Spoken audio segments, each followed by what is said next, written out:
ನಮಸ್ಕಾರ. Info with Swati ಚಾನೆಲ್ಗೆ ಆತ್ಮೀಯವಾದ ಸ್ವಾಗತ. ಕೊನೆಗೂ ಬೀದರ್ನಲ್ಲಿ ಲಕ್ಷ್ಮೀ ಹೆಬ್ಬಾಳ್ಕರ್ ಅವರು ಗೃಹಲಕ್ಷ್ಮಿ ಬಗ್ಗೆ ಅಪ್ಡೇಟ್ ನ ಕೊಟ್ಟಿದ್ದಾರೆ. ಸೊ ಈಗ ಬಂದಿರುವಂತ ಲೇಟೆಸ್ಟ್ ಗೃಹಲಕ್ಷ್ಮಿಯ ಅಪ್ಡೇಟ್ ಬಗ್ಗೆ ನಿಮ್ಗೆ ಈ ವಿಡಿಯೋದಲ್ಲಿ ತಿಳಿಸ್ಕೊಡ್ತೀನಿ. ಹಣ ಬಂದಿಲ್ಲ ಅಂತ ಹೇಳಿ ತುಂಬಾ ಜನ ಕಮೆಂಟ್ ಹಾಕ್ತಾ ಇದ್ದೀರಾ. ಹಣ ಬಂದಿದ್ಯಾ ಇಲ್ವಾ ತೋರ್ಸಿ ಅಂತ ಕೂಡ ನನಗೆ ಕಮೆಂಟ್ ಹಾಕ್ತಾ ಇದ್ದೀರಾ. ಬಂದಿದ್ರೆ ತೋರ್ಸಿ ಅಂತಾನು ಕಮೆಂಟ್ ಹಾಕ್ತಾ ಇದ್ದೀರಾ. ಎಲ್ಲದಕ್ಕೂ ಈ ವಿಡಿಯೋದಲ್ಲಿ ಉತ್ತರ ಕೊಟ್ಬಿಡ್ತೀನಿ. ಬಾಕಿ ಇರೋ ಹಣ ನಿಮ್ಮ ಖಾತೆಗಳಿಗೆ ಯಾವಾಗ ಜಮಾ ಆಗುತ್ತೆ ಪ್ರತಿಯೊಂದನ್ನು ಈ ವಿಡಿಯೋದಲ್ಲಿ ನಾವು ತಿಳ್ಕೊಳ್ತಾ ಹೋಗ್ಬಿಡೋಣ. ಚಾನೆಲ್ ಸಬ್ಸ್ಕ್ರೈಬ್ ಮಾಡ್ಕೊಂಡು ವಿಡಿಯೋನ ಕಂಪ್ಲೀಟ್ ಆಗಿ ನೋಡಿ. ನಿಮ್ಮ ಬೆಂಬಲ ಸದಾ ಹೀಗೆ ಇರ್ಲಿ ಅಂತ ಕೇಳ್ಕೊತಾ ಗೃಹಲಕ್ಷ್ಮಿ ಬಗ್ಗೆ ಬಂದಿರುವಂತ ಅಪ್ಡೇಟ್ ನ ಮಾತಾಡೋಣ. ಮೊನ್ನೆ ಏನಾಗಿದೆ, ಬೀದರ್ನಲ್ಲಿ ಇವ್ರದೊಂದು ಏನೋ ಸಭೆ, ಏನೋ ಕಾರ್ಯಕ್ರಮ, ಮೀಟಿಂಗ್ ಅದು ಇದು ಎಲ್ಲ ಇದೆ. ನಿಮ್ಗೆ ಗೊತ್ತಿರೋ ಹಾಗೆ ಯಾವ್ದೇ ಒಂದು ಮೀಟಿಂಗ್ ಗಳಿಗೆ ಹೋದಾಗ್ಲೂ ಪ್ರೆಸ್ ಅವರು, ಮೀಡಿಯಾದವರು ಅವ್ರನ್ನ ಪ್ರಶ್ನೆ ಮಾಡದೆ ಫಸ್ಟ್ ಏನು ಡೆವಲಪ್ ಮಾಡ್ತಾ ಇದ್ದೀರಾ ಅಂತ ಕೇಳಲ್ಲ. ಫಸ್ಟ್ ಗೃಹಲಕ್ಷ್ಮಿ ಹಣ ಯಾವಾಗ ಹಾಕ್ತೀರಾ ಅಂತಾನೆ ಕೇಳ್ತಾರೆ. ಬಿಕಾಸ್ ಕರೆಕ್ಟ್ ಆಗಿ ಕೊಟ್ಟಿದ್ರೆ ಇವ್ರು ಫಸ್ಟ್ ಆಫ್ ಆಲ್ ಅವ್ರಿಗೆ ಹೋಗಿ ಪ್ರಶ್ನೆ ಮಾಡ್ತಾ ಇರ್ಲಿಲ್ಲ. ಇಷ್ಟ ಬಂದಂಗ್ ದುಡ್ಡುಗಳನ್ನ ಕೊಡೋದ್ರಿಂದ ಫಸ್ಟ್ ಮೀಡಿಯಾದವ್ರ ಟಾರ್ಗೆಟ್ ಗೃಹಲಕ್ಷ್ಮಿ ಮೇಲೆ ಇರುತ್ತೆ. ಸೊ ಗೃಹಲಕ್ಷ್ಮಿ ಹಣ ಇನ್ನೂ ಪೆಂಡಿಂಗ್ ಇದೆಯಲ್ಲ, ಯಾವಾಗ ಕೊಡ್ತೀರಾ ಅಂತ ಕೇಳಿರೋದಕ್ಕೆ ಲಕ್ಷ್ಮೀ ಹೆಬ್ಬಾಳ್ಕರ್ ಮೇಡಮ್ ಅವರು ಏನ್ ಸ್ಟೇಟ್ಮೆಂಟ್ ಕೊಟ್ಟಿರ್ಬೋದು ಗೊತ್ತಾ? ನಿಮಗೆ ನಾವ್ ಯಾವುದನ್ನು ಡಿಲೇ ಮಾಡಿಲ್ಲ, ಕೆಲವೊಂದು ತಿಂಗಳು ಮಾತ್ರ ಡಿಲೇ ಮಾಡಿದೀವಿ, ಅದನ್ನು ಸ್ಪೆಸಿಫೈ ಮಾಡಿದ್ದಾರೆ. ಸೊ ಏನಂತ ಸ್ಪೆಸಿಫೈ ಮಾಡಿದ್ದಾರೆ ಅಂದ್ರೆ ಆಗಸ್ಟ್ 2024 ಮತ್ತೆ ಅಕ್ಟೋಬರ್ 7 ಮತ್ತೆ 9 2024 ಮಾತ್ರ ಡಿಲೇ ಮಾಡಿದಾರಂತೆ. ಸೊ ಈ 2024 ಹೋದ ವರ್ಷ ನಮಗೆ ಯಾವ್ದು ಆಗಸ್ಟ್ ಮತ್ತೆ ಅಕ್ಟೋಬರ್ ತಿಂಗಳಲ್ಲಿ ಮಾತ್ರ ಡಿಲೇ ಆಗಿರೋದು. ನಾವ್ ಯಾವ್ದು ಬೇರೆ ಕಂತಿನ ಹಣನ ನಾವು ಡಿಲೇನೇ ಮಾಡಿಲ್ಲ ಅಂತ ಹೇಳ್ಬಿಟ್ಟು ಸ್ಟೇಟ್ಮೆಂಟ್ ನ ಕೊಟ್ಟಿದ್ದಾರೆ. ಹಾಗಾದ್ರೆ ಇಲ್ಲಿ ಹಣನೇ ಬರ್ದಿಲ್ದಿರೋರ್ನ ನಾವು ಕೇಳಿದ್ರೆ ಗೊತ್ತಾಗತ್ತಲ್ವಾ ಸತ್ಯ ಏನು ಅಂತ ಹೇಳಿ. ಸೊ ಇವರು 2 ತಿಂಗಳು ಮಾತ್ರ ನಾವ್ ಈ ತರ ಪ್ರಾಬ್ಲಮ್ ಆಗಿದೆ, ಬಿಟ್ರೆ ನಾವ್ ಏನು ಪ್ರಾಬ್ಲಮೇ ಕೊಟ್ಟಿಲ್ವಲ್ಲ ಅಂತ ಸ್ಟೇಟ್ಮೆಂಟ್ ಎಷ್ಟ್ ಚೆನ್ನಾಗಿ ಹೇಳ್ತಾರಲ್ಲ ಸರ್ಕಾರದವರು. ಕರೆಕ್ಟ್ ಟೈಮಿಗೆ ಕೊಟ್ಟಿದ್ರೆ ಇವ್ರು ಪ್ರಶ್ನೆ ಮಾಡೋದಾಗ್ಲಿ, ಮಹಿಳೆಯರು ಬೈಕೊಳ್ಳೋದನ್ನಾದ್ರೂ ಬಿಡ್ತಿದ್ರು. ಇವರು ಕರೆಕ್ಟ್ ಸಮಯಕ್ಕೆ ಹಣನ ಟ್ರಾನ್ಸ್ಫರ್ ಮಾಡ್ತಾ ಇಲ್ಲ. ಈ ತರ ಸುಳ್ಳು ಸ್ಟೇಟ್ಮೆಂಟ್ ಕೊಡ್ತಾ ಇದ್ದಾರೆ.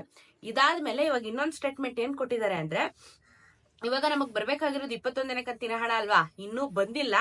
ಇವ್ರೇನ್ ಹೇಳ್ತಾ ಇದಾರೆ, ಪ್ರತಿ ತಿಂಗಳು 2,000 ಕರೆಕ್ಟ್ ಆಗಿ ಕೊಡ್ತಾ ಇದೀವಿ. ಏನಾಗಿದೆ ಅಂದ್ರೆ ಮೇ 30ನೇ ತಾರೀಕು ಒಳಗಡೆ ನಾವು ಯಾವ್ದು ಪೆಂಡಿಂಗ್ ಅಮೌಂಟ್ ಗಳನ್ನ ಇಟ್ಟಿದೀವಿ ಅದೆಲ್ಲಾನು ಕ್ಲಿಯರೆನ್ಸ್ ಆಗಿದೆ. ನಮ್ಮ ಹತ್ರ ಇನ್ನ ಬಾಕಿ ಇರೋದು ಒಂದೇನೆ, ಅದು 21ನೇ ಕಂತಿನ ಹಣ. ಅದನ್ನ ನಾವು ಜುಲೈ ಕೊನೆಯಲ್ಲಿ ಬಿಡುಗಡೆ ಮಾಡ್ತೀವಿ ಅಂತ ಹೇಳಿ ತಿಳಿಸಿದ್ದಾರೆ.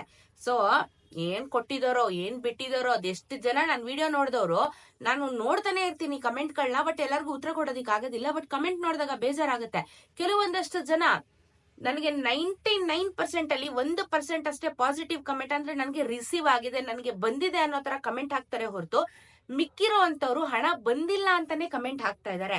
ಸೊ ಈ ಕಡೆ ಸರ್ಕಾರ ಸುಳ್ಳು ಹೇಳ್ತಾ ಇದೆಯೋ, ಟೆಕ್ನಿಕಲ್ ಇಶ್ಯೂ ಅಂತ ಸುಳ್ಳು ಹೇಳಿ ನಮ್ಗಳ ಮೇಲೆ ಒಂದು ಗೂಬೆ ಕೂರಿಸ್ತಿದಾರೆ, ಅರ್ಥ ಆಗ್ತಾ ಇಲ್ಲ ನನ್ಗೆ. ಕೆಲವ್ರಿಗೆ ಬರ್ತಾ ಇದೆ, ಕೆಲವ್ರಿಗೆ ಬರ್ತಾ ಇಲ್ಲ ಅಂದ್ರೆ ಯಾವ ತರ ಜಡ್ಜ್ಮೆಂಟ್ ನ ಮಾಡೋದು, ಯಾವ ತರ ಒಂದು ನಂಬಿಕೆ ನಮ್ಗೆ ಬರುತ್ತೆ? ಸೊ ಇದಕ್ಕೆ ಸರ್ಕಾರನೇ ಉತ್ತರ ಕೊಡ್ಬೇಕು. ನಾವು ಉತ್ತರಗಳನ್ನ ಕೇಳಕ್ ಹೋದಾಗ ಈ ರೀತಿ ಅವರು ರೆಸ್ಪಾನ್ಸ್ ಮಾಡ್ತಾರೆ. ನಾವು ಎರಡು ಸಲ ಮಾತ್ರ ಈ ತರ ಏನು ಟೆಕ್ನಿಕಲ್ ಇಶ್ಯೂ ಅಂತ ಡಿಲೇ ಮಾಡಿರೋದು, ಯಾವಾಗ್ಲೂ ಕರೆಕ್ಟ್ ಆಗಿ ಕೊಟ್ಟಿದೀವಿ.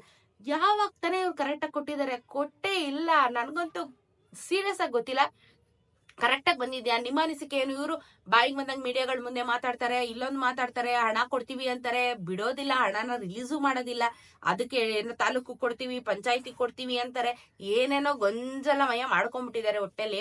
ಸೊ ಇವ್ರೇನೇನೋ ಟೆಕ್ನಿಕಲ್ ಇಶ್ಯೂ, ಇವ್ರ ಇಂಟೀರಿಯರ್ ಪ್ರಾಬ್ಲಮ್ ಗಳನ್ನ ಇಟ್ಕೊಂಡು ಒಟ್ನಲ್ಲಿ ಇಲ್ಲಿ end of the day problem ಆಗ್ತಾ ಇರೋದು ನಮ್ಮಂತ ಜನಸಾಮಾನ್ಯರಿಗೆ. ಯಾಕಂದ್ರೆ ಕಮಿಟ್ಮೆಂಟ್ ಹಂಗೆ ಇರುತ್ತೆ ನಮಗೆ.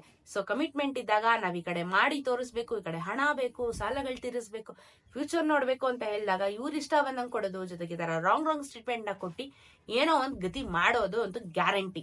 ಸೊ ಇವಾಗ ಅದ್ ಏನೋ ಇಂಟೀರಿಯರ್ ಮ್ಯಾಟರ್ ನಮಗ್ ಬೇಡ, ಇಂಟರ್ನಲ್ ಮ್ಯಾಟರ್ಸ್ ಗಳು. ಸೊ ಏನೋ 21ನೇ ಕಂತಿನ ಹಣ ಈ ತಿಂಗಳು ಕೊನೆಯ ಒಳಗೆ ನಾವು ಕೊಡ್ತೀವಿ ಅಂತ ಹೇಳಿದ್ದಾರೆ.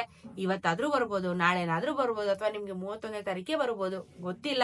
ಬಂದ ಮೇಲೆ ಗ್ಯಾರಂಟಿ ಆಗೋದು. ನನ್ಗೆ ಯಾರೋ ಪ್ರೂಫ್ ಕೊಡಿ ಬಂದಿದ್ಯಾ ಹಣ ಅಂತ ಕಮೆಂಟ್ ಅಲ್ಲಿ ತಿಳಿಸ್ತೀರಲ್ಲ, ನಿಮಗೆ ನಾನು ಹೇಳ್ತಾ ಇದ್ದೀನಿ, ಹಣ ಬಂದಿದ್ರೆ ಕಮೆಂಟ್ ಅಲ್ಲಿ ತಿಳಿಸಿ ನೀವು ಯಾವ ಜಿಲ್ಲೆಯವರು ಅಂತ ಹೇಳಿ.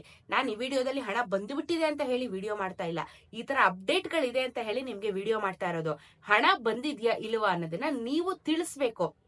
ಈ ಜಿಲ್ಲೆಗೆ ಬಂದಿದೆ ಅಂತ ಅಂದ್ರೆ ಇನ್ನೊಂದು ಜಿಲ್ಲೆಗೆ ಗ್ಯಾರಂಟಿ ಸಿಗುತ್ತೆ, ಅಥವಾ ಇನ್ನೊಬ್ರು ವಿಡಿಯೋ ನೋಡ್ತಾ ಇರೋರಿಗೆ ಕಮೆಂಟ್ ಓದಿದಾಗ ಅವ್ರಿಗೆ ಗ್ಯಾರಂಟಿ ಸಿಗುತ್ತೆ, ಹೌದು ಹಣ ಜಮಾ ಆಗ್ತಾ ಇದೆ ಅಂತ ಹೇಳ್ಬಿಟ್ಟು. ಸೊ ನೀವುಗಳು ಕಮೆಂಟ್ ಹಾಕಿದ್ರೆ ಇನ್ನೊಬ್ರಿಗೆ ಹೆಲ್ಪ್ ಆಗುತ್ತೆ, ವಿತ್ ಪ್ರೂಫ್ ನಮ್ಗೆ ಸಿಗುತ್ತೆ. ಸೊ ಯಾರಿಗಾದ್ರೂ 21ನೇ ಕಂತಿನ ಹಣ ಬಂದಿದ್ದಲ್ಲಿ, ಯಾಕಂದ್ರೆ 5 ರಿಂದ 10 ಸಾವಿರ ಜನಕ್ಕೆ ರಿಲೀಸ್ ಮಾಡಿದೀವಿ. ಟೆಸ್ಟೋನಾಮಿಯಲ್ ಅಂದ್ರೆ ಫಸ್ಟ್ ಟೆಸ್ಟ್ ಮಾಡೋದಕ್ಕೆ ಅಂತ ಹೇಳಿದ್ರು. ಅದೆಷ್ಟು ಚೆನ್ನಾಗಿ ಬಂದಿದೆ ನನ್ಗಂತೂ ಗೊತ್ತಿಲ್ಲ. ಇಫ್ ಇನ್ ಕೇಸ್ ಯಾರಾದ್ರೂ ನನ್ನ ವಿಡಿಯೋ ನೋಡ್ತಾ ಇರೋ ನಿಮಗೆ ಹಣ ಬಂದಿದ್ರೆ ಕಮೆಂಟ್ ಅಲ್ಲಿ ತಿಳಿಸೋದನ್ನ ಮರಿಬೇಡಿ. ಸೊ ಗೃಹಲಕ್ಷ್ಮಿ ಹಣ ಸದ್ಯದ ಮಟ್ಟದಲ್ಲಿ ಇದೆ ಅಪ್ಡೇಟು. ಸದ್ಯದ ಮಟ್ಟದಲ್ಲಿ ನಿಮ್ಗೆ ಹಣ ಸಿಗೋದು ಡೌಟು. ಸೊ ಇಲ್ಲಿವರೆಗೂ ಬಂದು ನಿಂತ್ಕೊಂಡಿದೆ ಇವತ್ತು ಗೃಹಲಕ್ಷ್ಮಿಯ ಹಣ ವಿಚಾರ. ಸೊ ಇದು ಇವತ್ತಿನ ಒಂದು ಗೃಹಲಕ್ಷ್ಮಿಯ ಅಪ್ಡೇಟ್. ಇದೇ ರೀತಿ ವಿಡಿಯೋಸ್ಗೆ ಚಾನಲ್ ಸಬ್ಸ್ಕ್ರೈಬ್ ಮಾಡ್ಕೊಳ್ಳೋದನ್ನ ಮರಿಬೇಡಿ. ಸಿಗೋಣ ಮತ್ತೊಂದಷ್ಟು ವಿಡಿಯೋ ಒಂದಿಗೆ. ನಮಸ್ಕಾರ.